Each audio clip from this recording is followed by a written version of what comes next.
Hello दोस्तों, तो हम आज के वीडियो में जानने वाले हैं प्रतिवर्ती क्रियाओं के प्रकार। ये जो प्रतिवर्ती क्रिया होती है कितने प्रकार के होते हैं। प्रतिवर्ती क्रिया क्या है तो अनैच्छिक क्रिया है जिन पर प्रमस्तिष्क यानी हमारे दिमाग का एक भाग होता है प्रमस्तिष्क, उसका नियंत्रण नहीं होता है।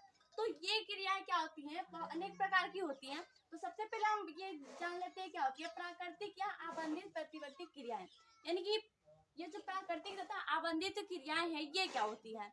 तो इस प्रकार की प्रतिक्रियाएं जीवों में जन्म से मूल रूप में होती हैं। जैसे कि छींकना हो गया, खांसना हो गया और घोंसला बनाना, ये सब जितनी सारी चीजें होती हैं ये सब क्या कहलाता है प्राकृतिक या आबंधित प्रतिक्रिया कहलाता है।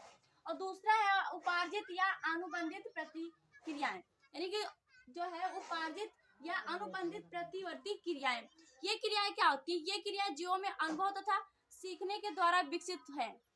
जैसे इन क्रियाओं पर प्रारंभ में तो मस्तिष्क का नियंत्रण रहता है, परंतु बाद में इस पे क्या होता है, बाद में होने वाली पे इनका क्या होता है, साइकिल जो चलता है बाद में जैसे चलना तैरना आदि, इन पे बाद में क्या होता है नियंत्रण नहीं रह पाता है।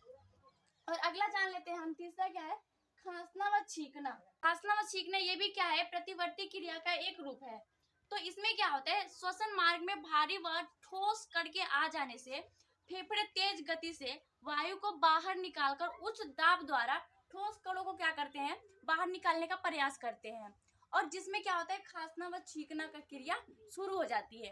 तो इस प्रकार से भी क्या होता है खांसना व छींकना प्रतिवर्ती क्रिया का एक प्रकार है। और अगला देख लेते हैं पलके झपकाना या नेत्र प्रतिक्षेप क्रिया, यानी कि जो हमारी पलकें झपक जाती हैं इनका क्या है, ये भी क्या है एक प्रतिवर्ती क्रिया के प्रकार है। तो किसी वस्तु का अचानक सामने आने पर पलकों का तुरंत झपकना क्या कहलाता है, पलके झपकाना या नेत्र प्रतिक्षेप क्रिया कहलाता है। यानी कि हम अचानक कोई सी वस्तु देख लेते हैं जो सामने तुरंत आ जाती है और हमारे पलकें तुरंत झपक जाती हैं, तो ये भी क्या कहलाती है परिवर्ती क्रियाएं हैं। क्योंकि ये भी अनैच्छिक क्रियाएं, हम चाहते तो है नहीं कि ये हो जाए, लेकिन फिर भी क्या होता है अचानक ये हो जाता है। तो इसलिए ये क्या है प्रतिवर्ती क्रिया के प्रकार हैं। और अगला देख लेते हैं जानू झटक या प्रतिक्षेप क्रिया।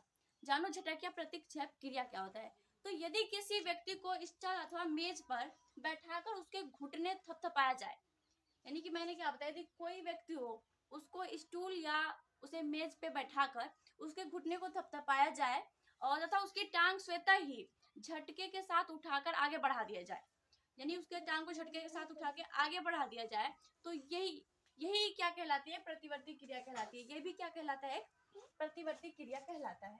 और चलिए अगला जान लेते हैं लार श्रावण, यानी कि लार जो लार होता है इसका श्रावण क्या होता है। ये भी क्या है जो हमारे मुंह में लार पैदा हो जाता है, जैसे कोई अच्छे अच्छे पकवान होते हैं उनको देख के या सुन के उनकी सुगंध को लेकर हमें क्या हो जाता है, एक हमारे मन जो हमारे मुंह में क्या होता है लार उत्पन्न होने लगता है। तो ये क्या होता है वांछित भोजन के सामने आने पर लाल का श्रावण में श्रावण होना भी क्या कहलाता है एक प्रतिवर्ती क्रिया कहलाता है। तो ये रहे कुछ प्रतिवर्ती क्रिया के प्रकार। तो दोस्तों हमें पूरी उम्मीद है कि आपको सारी चीजें मैंने जितनी बताया प्रतिवर्ती क्रिया के प्रकार मैंने बताया है अच्छे से समझ में आ गया होगा। यदि आपका फिर भी कोई प्रश्न होगा तो हमें कमेंट बॉक्स में जरूर बताइएगा। और तो मिलते हैं अपनी अगली वीडियो में, तब तक के लिए bye bye, thank you, take care.